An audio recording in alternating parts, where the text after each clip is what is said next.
Rekaman prajurit Ukraina menembak ke arah pasukan Rusia di Bakhmut ramai beredar di Telegram pada Jumat 17 Maret 2023. Dalam keterangan unggahan disebutkan ini adalah perang di Bakhmut melalui mata prajurit Ukraina. Seorang prajurit angkatan bersenjata Ukraina menembak dari parit dengan tangan terentang.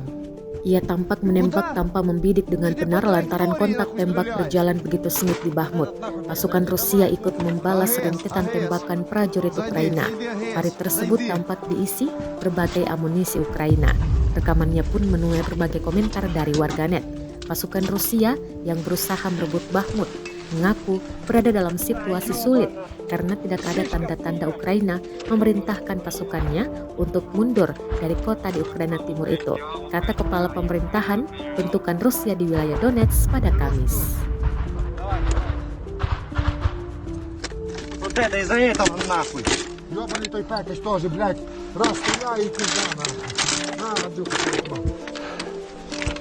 Пацки, числа автомата зарядить надо. Чуєте? Магазини міняй, Коля. Там магазини є. Гарячі стволи, блядь.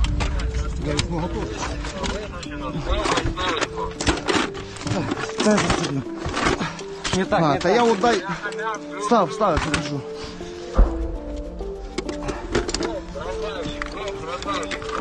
Сильно, пацаны, 125, сильно заряжаете. Из-за этого клыны были. Магазины в верхнем ящике, блядь.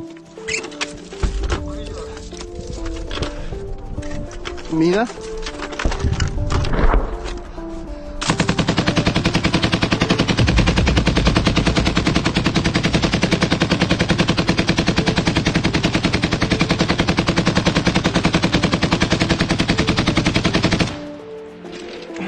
Учитесь, хлопчики, блядь. Ленту. Ленту бьем дайте. Подзадымился. Setahun berlangsung invasi, Rusia melaporkan 402 pesawat Ukraina, 221 helikopter, 3.448 kendaraan udara tak berawak, 414 sistem rudal anti pesawat dieliminir sejak awal operasi khusus. Dari kubu Kiev, Kementerian Pertahanan Ukraina melaporkan 760 tentara Rusia dieliminir dalam 24 jam terakhir. Total 163.320 prajurit Rusia meninggal sejak awal konflik hingga hari ke-387.